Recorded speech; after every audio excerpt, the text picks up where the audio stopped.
को बचपन से यही बताया गया होगा कि शिव जी का न आदि है और न ही अंत, अर्थात भगवान शिव न ही जन्मे हैं और न ही कभी मृत्यु को प्राप्त होंगे। पर शायद यह सच नहीं है, क्योंकि विष्णु पुराण और शिव पुराण में शिव जी की उत्पत्ति को लेकर बातें बताई गई हैं। यहाँ तक कि श्रीमद् देवी महापुराण में शिव जी के माता और पिता का भी वर्णन मिलता है। तो आखिर कौन है शिव जी के माता और पिता?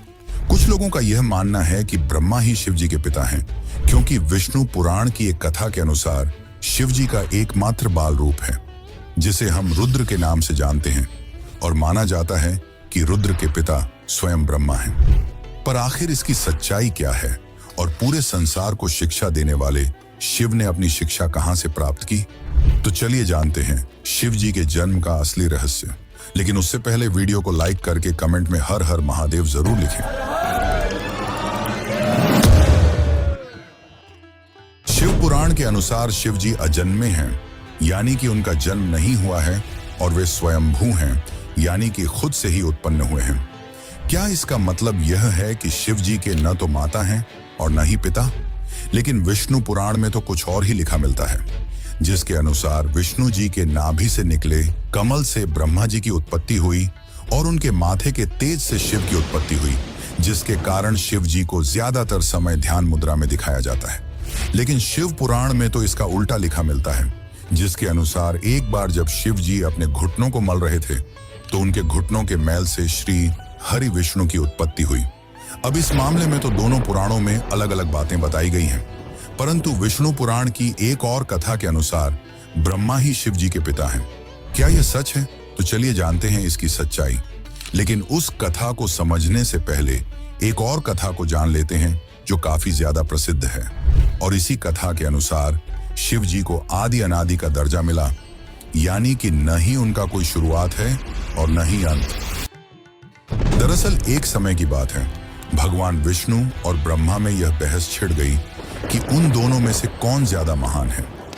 ब्रह्मा को अपने सृष्टिकर्ता और सृष्टि को रचने का अभिमान था, वहीं विष्णु को इस जगत के पालनहार होने का घमंड था। दोनों के बीच की बहस काफी बढ़ गई और तभी दोनों के बीच में एक विशालकाय खंभा आ खड़ा हुआ। उस खंभे के अंदर से आवाज आई कि जो भी इस खंभे का आखिरी हिस्सा खोज लेगा वही सर्वश्रेष्ठ होगा। यह सुनकर दोनों ने खंभे का आखिरी छोर खोजने का निर्णय लिया। ब्रह्मा जी ने एक हंस का रूप धारण किया और खंभे का ऊपरी हिस्सा खोजने के लिए उड़ चले। वहीं विष्णु ने एक वराह का रूप लिया और खंभे का निचला हिस्सा खोजने को निकल पड़े। हजारों वर्षों तक खोजने के बावजूद दोनों को उसका आखिरी छोर नहीं मिला, जिसके पश्चात वे थक हार कर वापस लौट आए। अंततः खंभे के भीतर से शिव जी प्रकट हुए। यह कथा यह दर्शाती है कि शिव जी का न तो आदि है और न ही अंत। लेकिन दोस्तों, क्या आपको पता है, इसी दौरान जब विष्णु और ब्रह्मा थक हार कर वापस लौटे और जब शिव जी प्रकट हुए, तब उन्होंने दोनों से पूछा कि क्या आपको खंभे का आखिरी छोर मिला? विष्णु ने निराशा भरे शब्दों में कहा कि मैं इसका आखिरी हिस्सा खोजने में असफल रहा, परंतु ब्रह्मा जी ने यह झूठ बोला कि वह इसका आखिरी हिस्सा खोजने में सफल रहे। यह बात सुनकर शिव जी काफी क्रोधित हुए और ब्रह्मा को श्राप दिया कि आज से पृथ्वी लोक पर तुम्हारी कोई पूजा नहीं करेगा, जिसके कारण आज भी ब्रह्मा जी का न तो ज्यादा कोई मंदिर है और न ही उन्हें पूजा जाता है। वैसे दोस्तों, इसके पीछे एक और कथा है जो भगवान ब्रह्मा और उनकी पुत्री से जुड़ा हुआ है, पर हम उसकी बात किसी और वीडियो में करेंगे। अभी हम ये जान लेते हैं कि क्यों शिव जी को ब्रह्मा का पुत्र बताया जाता है, आखिर इसके पीछे क्या सच्चाई है। तो चलिए अब इस कथा को भी जानते हैं।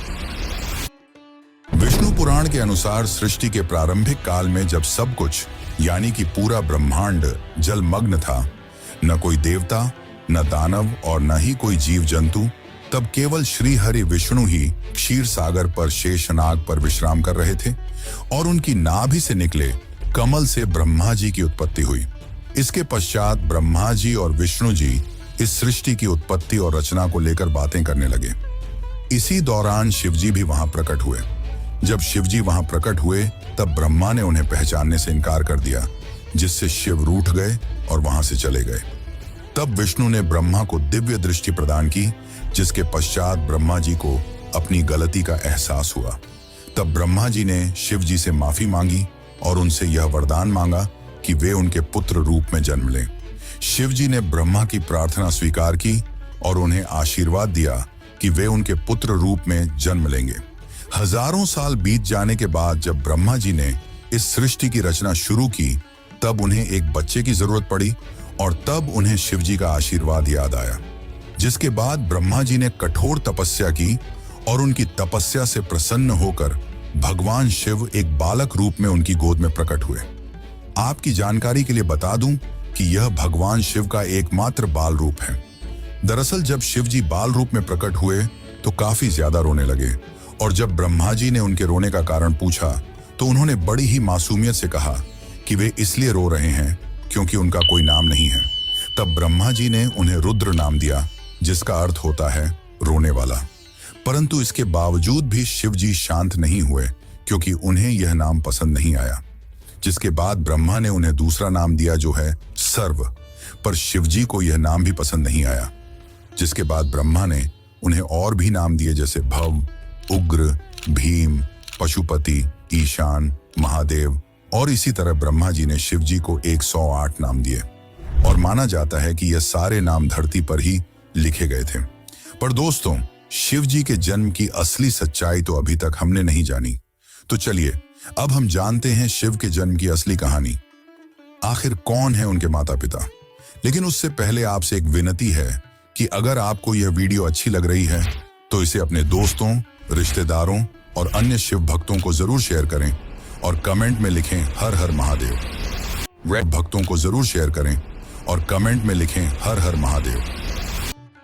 श्रीमद् देवी भागवत पुराण में शिव जी के माता पिता और उनके जन्म की बातें बताई गई हैं। यहाँ तक कि इसमें त्रिदेवों यानी कि ब्रह्मा और विष्णु के भी जन्म की सच्चाई देखने को मिलती है। दरअसल जब हम शिव कहते हैं तो वह निराकार ईश्वर की बात होती है और जब हम सदाशिव कहते हैं तब ईश्वर महान आत्मा की बात होती है और जब हम शंकर या महेश कहते हैं तो सती या पार्वती के पति महादेव की बात होती है।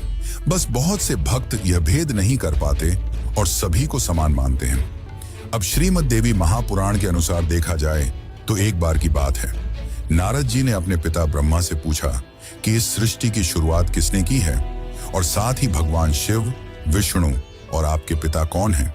तब ब्रह्मा ने उत्तर देते हुए कहा कि प्रकृति रूपी माँ दुर्गा और काल सदाशिव ही उनके माता पिता हैं और उन्होंने ही त्रिदेवों यानी कि ब्रह्मा, विष्णु और शिव की रचना की है। शिव पुराण के अनुसार भी काल सदाशिव और पराशक्ति अंबिका ही शिव के माता पिता हैं और इन सब में भी श्रेष्ठ हैं काल सदाशिव, क्योंकि उन्होंने ही पराशक्ति अंबिका की भी रचना की, जिनकी 8 भुजाएं थीं और वे प्रकृति रूपी माँ दुर्गा भवानी कहलाईं। बहुत प्राचीन समय की बात है, जब कुछ भी नहीं था, न आकाश, न धरती, न जीवन। उस समय केवल एक ही शक्ति थी, काल स्वरूप सदाशिव। वही आदि परमेश्वर हैं जिनसे सब कुछ उत्पन्न हुआ। सदाशिव के भीतर ही शक्ति रूप में दुर्गा भी विद्यमान थी। दोनों मिलकर काशी के आनंदवन में विचरण कर रहे थे। एक दिन दोनों के मन में यह विचार आया कि अब इस ब्रह्मांड में कुछ और प्राणियों की रचना की जानी चाहिए ताकि इस सृष्टि का विस्तार हो सके। उन्होंने सोचा कि किसी और पुरुष को पैदा किया जाए जो इस सृष्टि की जिम्मेदारी उठाए ताकि वे दोनों स्वयं निर्वाण की अवस्था में जा सकें, यानी मोक्ष में लीन होकर ध्यान और शांति में स्थित हो सकें। इसी उद्देश्य से सदाशिव ने अपने बाएं अंग से भगवान विष्णु को प्रकट किया। इसका मतलब यह है कि उन्होंने अपने शरीर के एक हिस्से से विष्णु को जन्म दिया। इसके बाद सदाशिव और दुर्गा ने एक और सृजन की योजना बनाई और वह था ब्रह्मा जी का जन्म। इस बार उन्होंने अपने दाएं अंग से ब्रह्मा को उत्पन्न किया और तुरंत ही विष्णु की नाभि से निकले कमल के फूल पर उन्हें बैठा दिया। वही कमल ब्रह्मा जी का आसन बना। अब जब ब्रह्मा जी उस कमल से उत्पन्न हुए तो उन्होंने सृष्टि निर्माण का कार्य अपने हाथ में लिया। लेकिन एक समय ऐसा आया जब ब्रह्मा और विष्णु के बीच यह विवाद हो गया कि उन दोनों में कौन श्रेष्ठ है, कौन सर्वोच्च है। दोनों की लड़ाई बढ़ने लगी।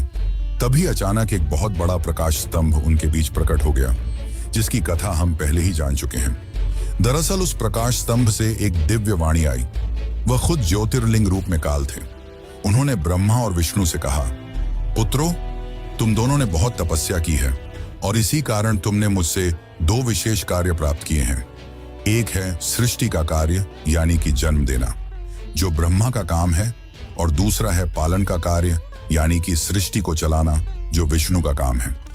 इसी प्रकार मेरा एक और रूप है रुद्र, जिससे मैंने संहार यानी कि विनाश के कार्य के लिए उत्पन्न लिया है। लेकिन काल सदाशिव ने यह भी स्पष्ट किया कि एक कार्य ऐसा है जो कोई नहीं कर सकता, और वह है कृपा करना। यह केवल सदाशिव ही कर सकते हैं। फिर सदाशिव ने कहा, रुद्र मेरे जैसा है, वह मेरे जैसा वस्त्र पहनता है, मेरे जैसा वाहन पर चलता है और मेरे जैसा अस्त्र शस्त्र रखता है। उसका रूप, वाहन और कार्य सब मेरे ही समान है। इस प्रकार यह कथा हमें बताती है कि संपूर्ण ब्रह्मांड की रचना सदाशिव और शक्ति रूपी दुर्गा से हुई है। ब्रह्मा, विष्णु, रुद्र, महेश ये सभी उनके अंश हैं और उन्होंने अलग अलग कार्यों की जिम्मेदारी ली है ताकि सृष्टि ठीक तरह से चल सके। पर मित्रों, शिव जी की कहानी यहीं पर खत्म नहीं होती। एक और रोचक कथा है जिसके अनुसार एक बार कुछ साधु संतों ने भगवान शिव से उनके जन्म के बारे में पूछा। तब भगवान शिव ने जो उत्तर दिया वो चौंकाने वाला था। तो चलिए अब उस आखिरी कथा को जानते हैं जो आपके होश उड़ा देगी। एक अन्य पुराण के अनुसार एक बार ऋषि मुनियों में जिज्ञासा जागी कि आखिर भगवान शंकर के पिता कौन हैं। ये सवाल उन्होंने शंकर जी से ही पूछ लिया कि हे महादेव, आप सबके जन्मदाता हैं, लेकिन आपका जन्मदाता कौन है? आपके माता पिता का क्या नाम है? इस प्रश्न का उत्तर देते हुए भगवान शिव ने कहा, हे मुनिवर, मेरे जन्मदाता भगवान ब्रह्मा हैं।